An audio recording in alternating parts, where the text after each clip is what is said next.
Throughout this week, Holy Week, we will encounter 6 people who had front row seats in this incredible, real-life drama that was the last week of Jesus' life.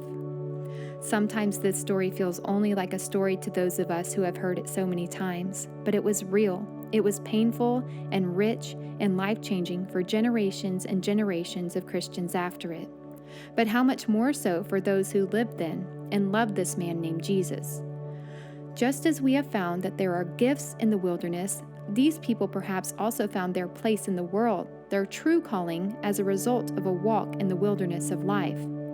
Let us allow these ancient people to call us more deeply into our faith story.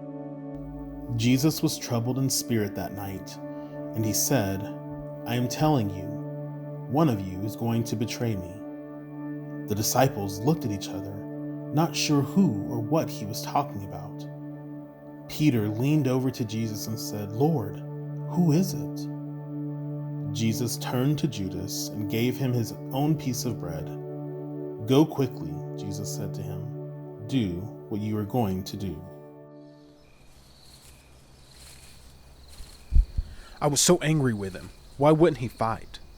We had so many followers by this time, and so many were in Jerusalem right now.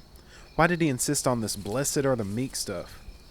I think all along I'd hoped that this was the revolution, that we would finally stand up to the Roman occupiers. And he had such power and charisma. Couldn't he have done anything, this Son of God?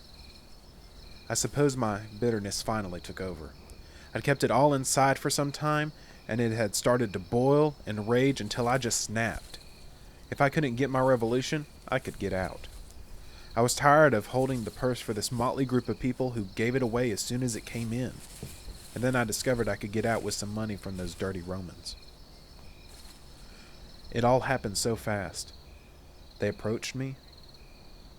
They had seen me, watched me, perhaps read my indecision, my anger, my separation at times from the group, and it just happened. And then there I was, at the table. His table. Knowing what I had set into motion, all of a sudden I was flooded with panic as we all sat there. The air felt heavy with fear and unknowing.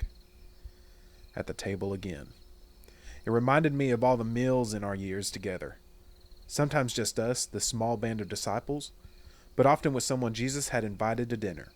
Someone we couldn't believe, yet again, he was hanging out with. Sometimes it was hard to understand.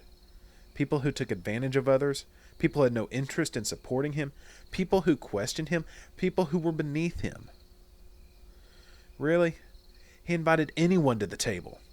The bottom feeders.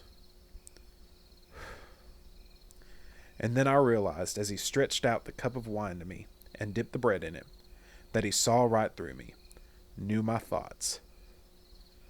He was doing it once again, inviting a scoundrel to dinner. Only this time, it was me. He was offering to share the cup and break the bread with me. He would never have hurt anyone. He loved us all, even the lowest of the low. Friends, just as Jesus did not hesitate to share the cup of wine with Judas, who he knew would betray him to the authorities, Jesus invites all of us, no matter our pain, our despair, our failures and faults.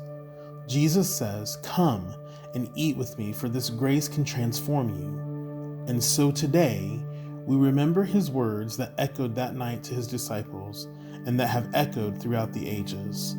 "I am always with you."